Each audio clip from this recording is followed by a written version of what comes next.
Hello, I'm Joshua, and I'm an INTP, and first and foremost I would like to say thank you for viewing this video, and subsequently visiting my channel. I'm going to turn away from the camera really quickly because there's something I realized I need to do. Never mind, I did it. So the topic of this video will be on judging versus perceiving, and how I think of it, and why, if I do make videos on types, I'm going to leave it in rather than remove it, because the shorthand acronym system loses its play and value if you drop them. So though judging and perceiving did not originate with Jung, it was a dichotomy created by Isabel Briggs, and that may be a case, but it's greatly enmeshed in the MBTI community and the typological one that, I'm not going to touch it per se, but rather redress it and reshape it. The other indicator that I use and pay the most attention to is the Big Five model. And it's from the basis of the Big Five model that I would like to start this discussion in saying that there are two different factors and dimensions that a person can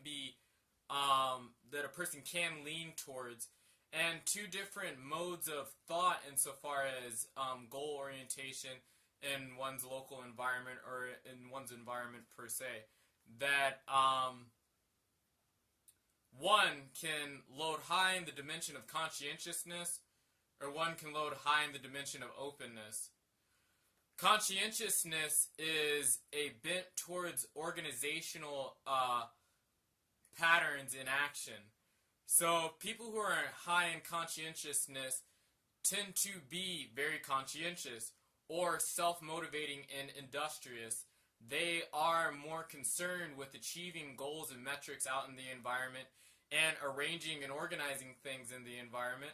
And I know this doesn't translate completely perfectly over into typology, but it is to say that I think traits that the cognitive functions in typology that have the greatest interplay with the function of conscientiousness would be the extroverted ones, primarily extroverted feeling and extroverted thinking per se, insofar as this, that one's proclivity to organize things themselves and direct themselves towards aims and goals externally and continue to keep things in an organized manner in way, maybe not their own local space or environment, and be predisposed, very really, physiologically, they've shown this, that people who load high in consciousness are predisposed to the feeling of disgust and are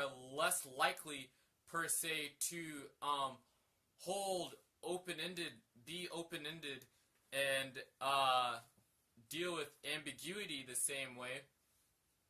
But roughly, that this is the personality construct and dimension that somebody loads on in some at least moderate manner if they're a judging type, I think. Perceiving, I think, individuals who load higher on openness to experience are more in the perceiving realm, and it's because openness to experience, each of the Big Five axes have one dimension that can be bifurcated into two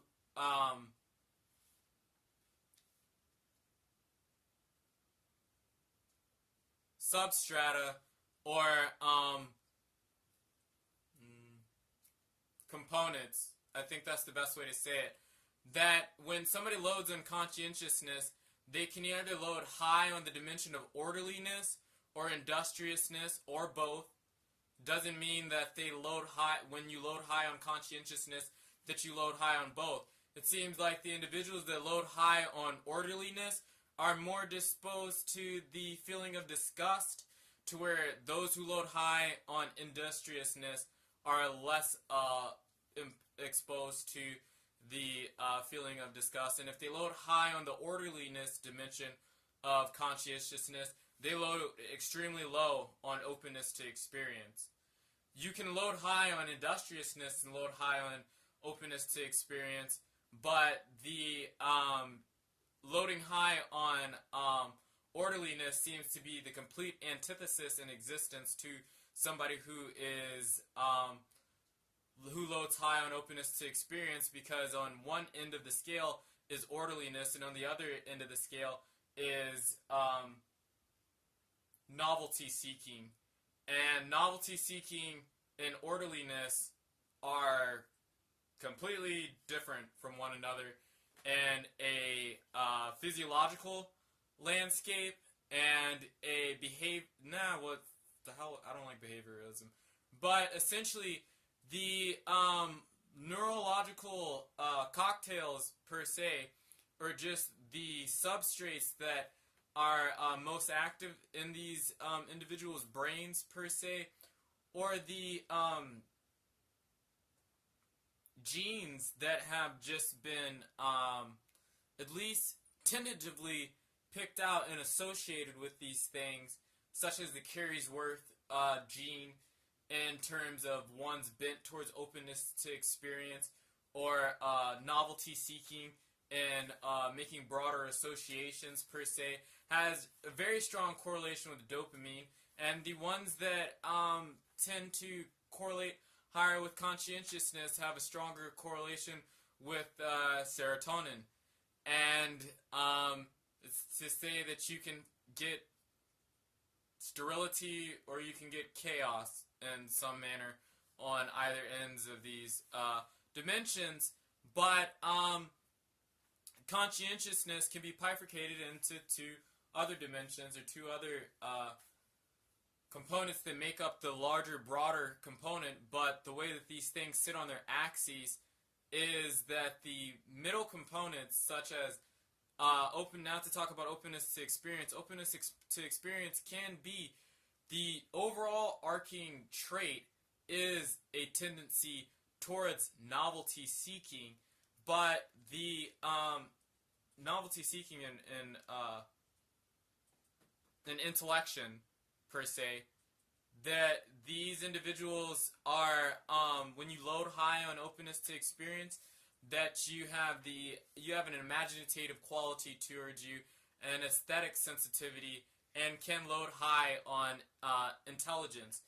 There is not any other trait that has any correlation or connection to the intelligence of a person other than openness to experience, and that is by some way of definition and design.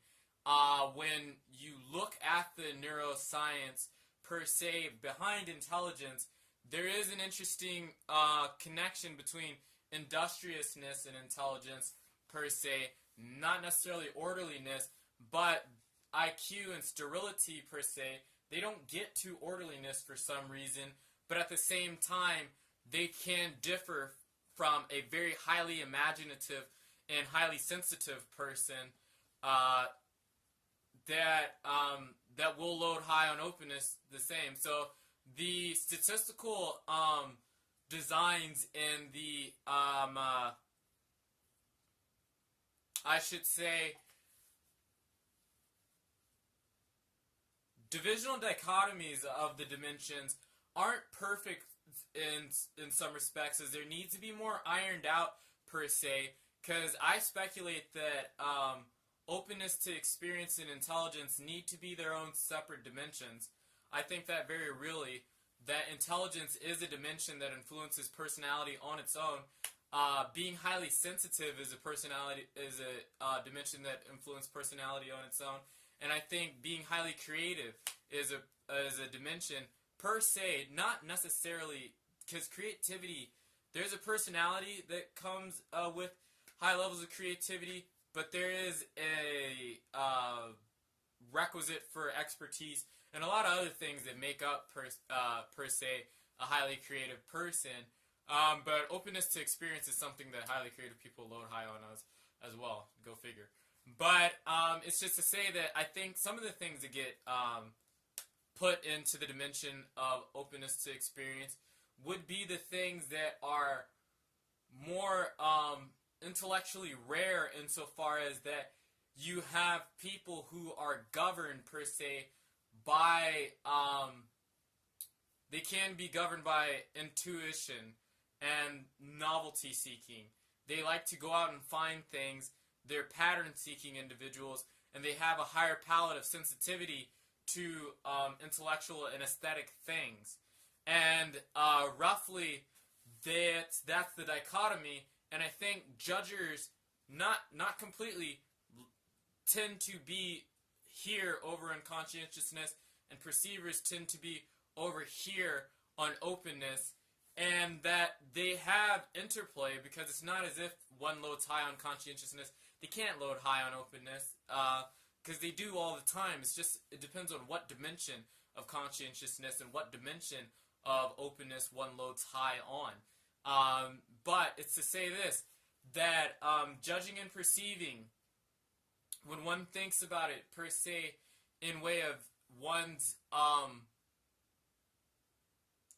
would say, bent towards goal orientation and being fastidious in their achievement of things, of external metrics, is going to be a great indicator between somebody who's a perceiving type and somebody who's a judging type. Roughly, that people who load high on openness and people who load high on conscientiousness, they don't look at their environment the same way.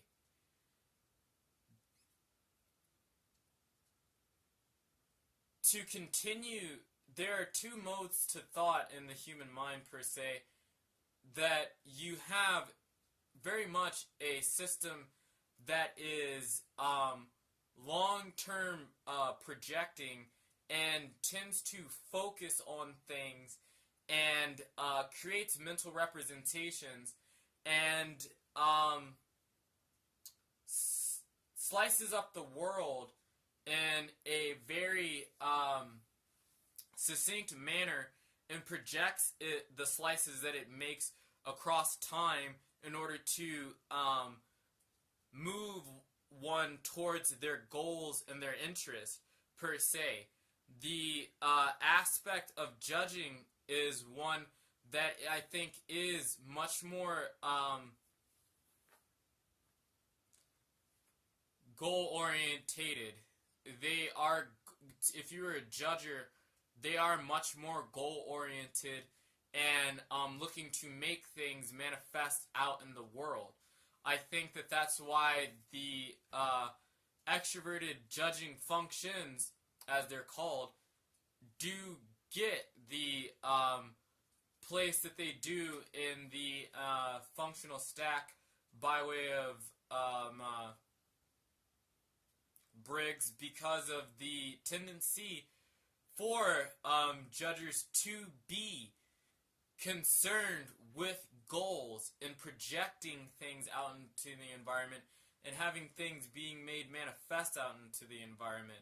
They will be concerned with that more so than they will be with seeking novelty and being stimulated by new, rather than what they've been focusing on for longer periods of time. People who tend to be judgers and people who tend to load on conscientiousness focus on singular items of action and are vigilant and get rewards per se by watching these items of actions being met and these things being made manifest in the environment. The dopamine comes to them by way of achieving the metric or the result. They essentially like to jump through hoops and roughly, and prospecting or perceivers aren't. They receive their reward from novelty in the environment. It's by way of noticing what's new and what's different and exploiting what's new and what's different and being opportunistic per se and their orientation that they get a reward from. They receive the dopaminergic reward from being vigilant. And vigilance and sterility or staticness is how I essentially break up the prospecting nature or the perceiving nature versus the judging one. It's not as if there's not interplay between the two, to where if you have a type like an INTJ or an INFJ or an ENTJ even, or an ENFJ, that they don't have an openness to experience to them, because they really do have an openness to experience to them, but they are conscientious as well. And I think that they're individuals who load high on the middle scales of the dimensions and load a little less on the other scales. But then if you look at INFJs and INTJs, ENFJs and ENTJs, they definitely load highly on openness to experience. And so far as that they're willing to entertain ambiguity and what ifs and are pattern seeking individuals more so than any other types really in the typological population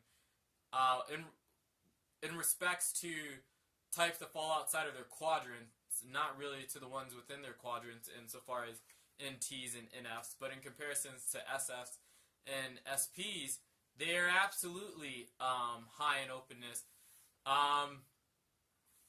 The thing about them is that they do tend to be more industrious.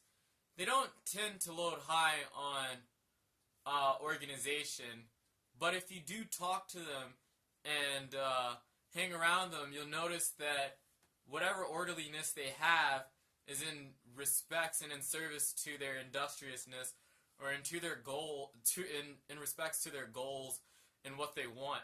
It's like always they organize their lives around what they want and what they want to see happen. It's funny, INTJs will put up with the bullshit to get what they need. They don't even necessarily like some of the things that they have to do per se, but they will put up with it because they do have a strong sense of industriousness to their complex, and they want to see what they want made manifest out into the world and achieve their result. It's just that you have two different types of individuals being motivated in their brains differently than one another. Perceiving types like novelty fundamentally per se, and judging types, though that there are the judgers and there are the perceivers who there are the judgers who have a duality towards them where they do enjoy novelty. It's really which one's going to win out for the person more so than not, I think, in a lot of ways. So that's my thoughts on judging and perceiving. And I think that it does fit insofar as that if one's first two functions are extroverted feeling or are extroverted thinking, that they are going to be more geared towards making things happen out in the environment. To whereas if one is has introverted feeling or introverted thinking, less likely, not as interested.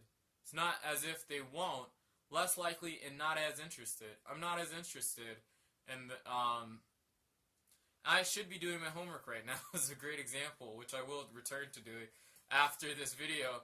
But this thought struck me, and it's been something I've been organizing and mulling over for quite some time, and that's the answer per se. And why that, though there is a great push towards the revision of ideas in the typological community by way of the advent of Dario Nardi, returning to Jung's thoughts, questioning Briggs's conception, questioning Keirsey's conception, the advent of Michael Pierce and the celebrity types websites and Personality Junkie in Dr. Andreth, and the emergence of the popularity of Dr. Beebe's work and Leon of Type Tips and E.J.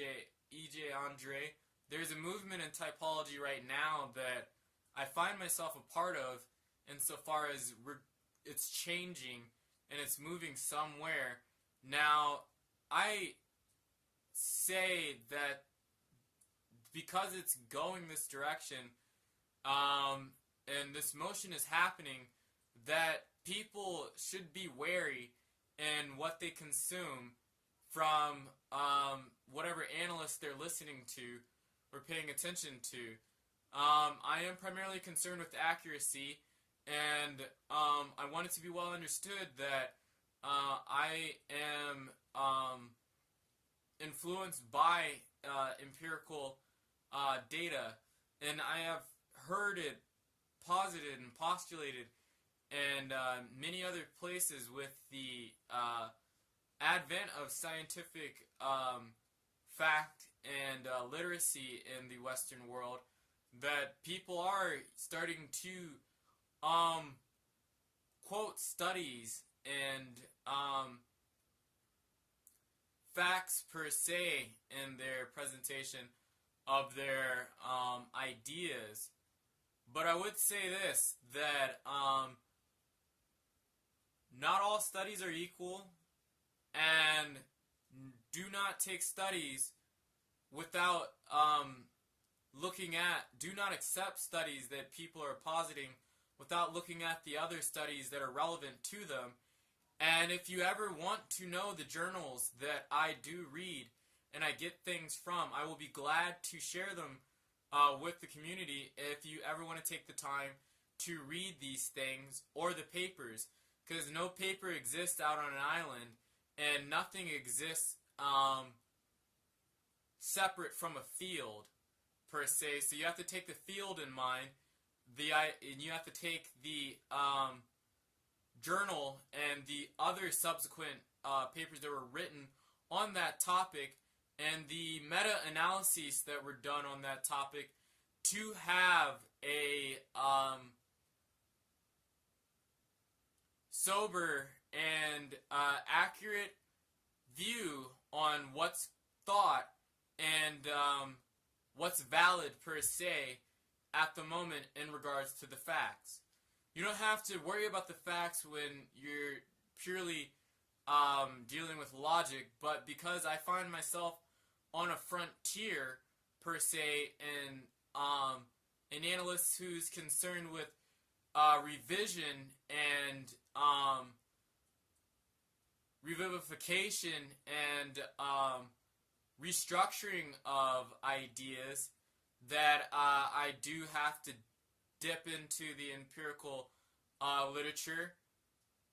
But I find that others are doing the same, and they're doing the same out of a popular movement, and they don't necessarily have the same discipline and training per se to be that way.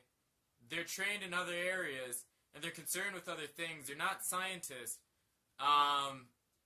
So be skeptical and question things. And